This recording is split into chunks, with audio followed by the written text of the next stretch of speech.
سلام البنات، كدايرين؟ لاباس عليكم؟ نتمنى هذا الفيديو يلقاكم بخير وعلى خير. واليوم جيت غندير معكم الطريقه ديال العسل اللي كتجي رائعه الصراحه، اللي كيجي زوين الصراحه، لا بالنسبه للماكله ولا بالنسبه للحلوى، وكيجي منكه بواحد المذاق رائع الصراحه.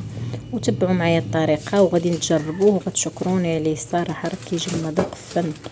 وكنتمنى اللي شاف هذا الفيديو يدير لايك وما ينسانيش من شي كومونتير. وداك الكومونتيرات راه واخا ما كنجاوبش على الكومونتيرات صراحه راه كيعجبوني وكنجاوب عليهم بقلبي، حيت عارفه ما كيكونش عندي الوقت، ما كنلقاش الوقت اللي كنجاوب فيه على الكومونتيرات.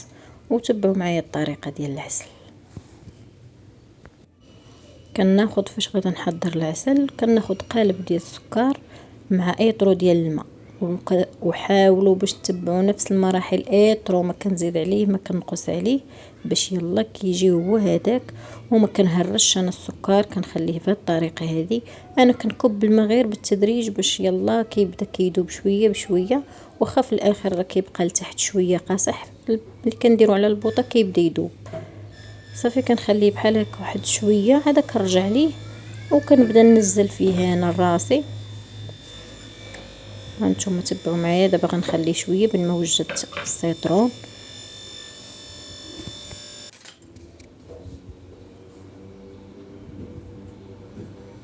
كناخذ حامضه وكنقسمها طريفات صغار، ولكن ما كنوصلش للتقطيعه، وكنقسمها على جوج وكنديرها معاه صافي. وكنزيد عويدات ديال القرفه، 3 العويدات ديال القرفه.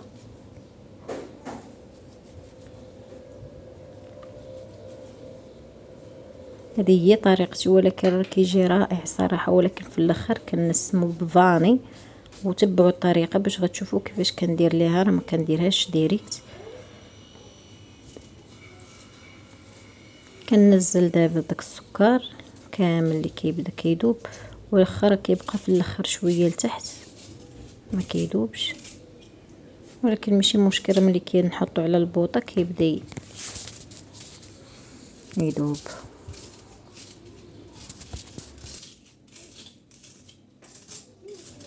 الا تبعتوا هاد الطريقه والله العظيم حتى غادي يصدق لكم العسل، وحتى اللي ما كيصدقش ليها راه غادي يصدق ليها. ولكن نفس المراحل اللي كندير انا دابا. انا كيعجبني حتى في الماكله مع الزبده مع زيت العود صراحه، راه كيجي زوين. ماشي كلشي كيوصل للعسل الحر باش غادي ياكل العسل الحر، ولكن هذا راه كيجي رائع. راه كلشي ماشي كلشي عنده باش غياخد العسل الحر الماكله، راه هذا كيجي فن في المذاق.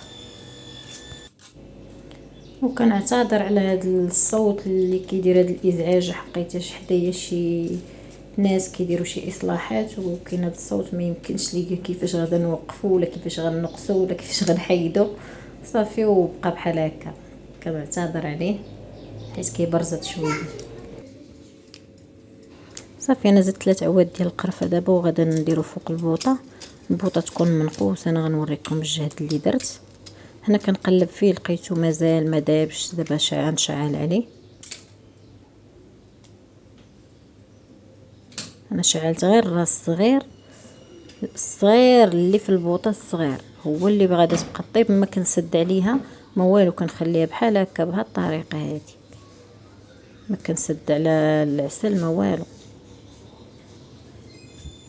صافي غير دابا غير شويه شويه، وكنرجع باش كنحرك هذاك السكر اللي باقي ما دابش.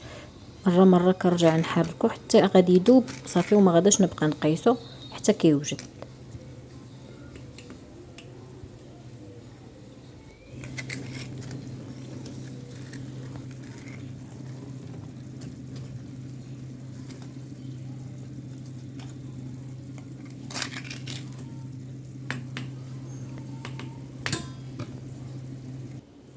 صافي دابا من بعد ما داب انا خليته دابا مره كنرجع نصور معكم كيفاش كيتغير اللون. مره كنرجع نصور.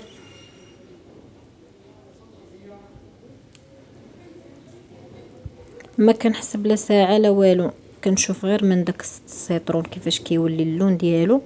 كيولي اللون ديالو بني بحال كيطيب. صافي ديك الساعه وكيتغير اللون ديال العسل كيبان.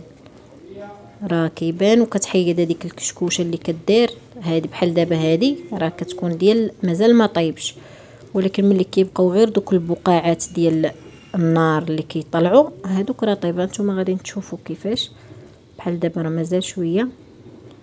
صافي هنا دابا بدا قرب ليا باش كيوجد. هانتوما دابا هادو بقاو ماشي ديال العسل مازال ما طيبش، هادو بقاو غير دوك البقاعات ديال النار ملي كطفي كيحيدوا. اما دوك الاخرين صافي حيدوا. شوفوا في الجناب ديال الكاميله كيفاش بقى. هادوك هما اللي ما خاصهمش. دابا كناخذ واحد الفاني كنديرها في كاس ديال الماء من بعد ما طفيت على العسل.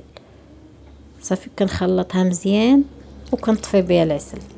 هذه هي الطريقه باش كيجي بنين صراحه. صافي وغادا نخلطو وغادا نخليه حتى يبرد. عاد غنرجع معكم.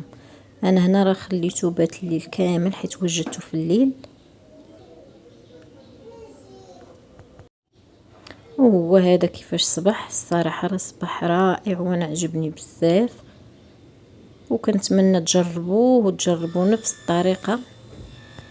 واللي عجباتها الطريقه ما تنسانيش من لايك، واللي تفرجت في الفيديو ما تنسانيش من لايك. راه ملي كندخلوا كنشوفوا لايكات ونشوفوا كومونتيرات صراحه راه كان يعطينا واحد الحماس باش كنزيدوا.